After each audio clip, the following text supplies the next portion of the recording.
এমন অনেক রান্না আছে না যেগুলো সাধারণত আমরা গরমকালেই বানাই আর গরমকালে খেতে বেশ ভালো লাগে। কিন্তু আমার ইচ্ছে হলো যে শীত আছে ঠিক আছে, তবুও আজকে একটু গরমের সবজিই বানাই।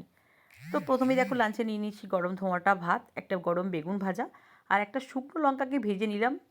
যে বেগুন ভাজার সঙ্গে খেতে কিন্তু এই শুকনো লঙ্কা ভাজাটা খারাপ লাগে না, যদিও স্বাস্থ্যকর নয় তবুও নিলাম আর কি। আর করেছিলাম উচ্ছে আলু বেগুনের চচ্চড়ি। এতে প্রধানত উচ্ছে আলু আর বেগুন দিয়েই বানানো হয়।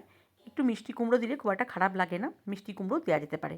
তো আমি মূলত আজকে উচ্ছে আলু আর বেগুন দিয়েই এই সবজিটা বানিয়েছি।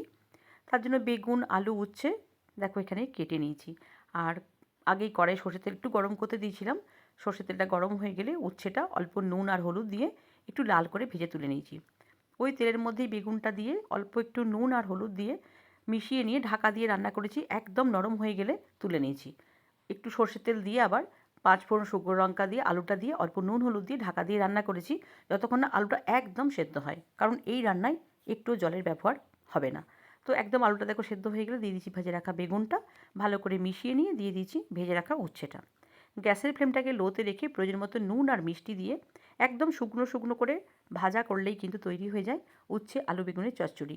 আর বড়ি দিলে নামানোর আগে একটু বড়ি ভাজা দিলে গুঁড়িয়ে ব্যাস তৈরি উচ্ছে চচ্চড়ি। খেতে কিন্তু বেশ ভালো হয়েছিল। গরমের দিনে এই সবজিটা কিন্তু খেতে বেশই ভালো লাগে। তো সেটা তো করেছিলাম আজকে পোস্ত, যেটা আলু আর পেঁয়াজ দিয়ে করেছিলাম। একদম শুকনো শুকনো ভাজা ভাজা করে পোস্তটা বানিয়েছিলাম। আলু পেঁয়াজ পোস্তটা এখানে নিয়ে নিয়েছি। আর উচ্ছের চচ্চড়ির সঙ্গে করেছিলাম টকের ডাল। আমাদের বাড়িতে উচ্ছের চচ্চড়ির সঙ্গে টকের ডাল খেতে সবাই খুব ভালোবাসে, যেটা সর্ষে শুকনো লঙ্কা ফোড়ন আর কাঁচা তেঁতুল দিয়ে বানিয়েছিলাম। করেছিলাম ডিম কষা, একটু বড় বড় করে পেঁয়াজ টমেটো ক্যাপসিকাম দিয়ে অল্প আদা রসুন বাটা দিয়ে ডিমের এই কষাটা করেছিলাম। তো সেই ডিমের কষাটাও এখানে নিয়ে নিয়েছি। আর এক গ্লাস জল তো ছিলই।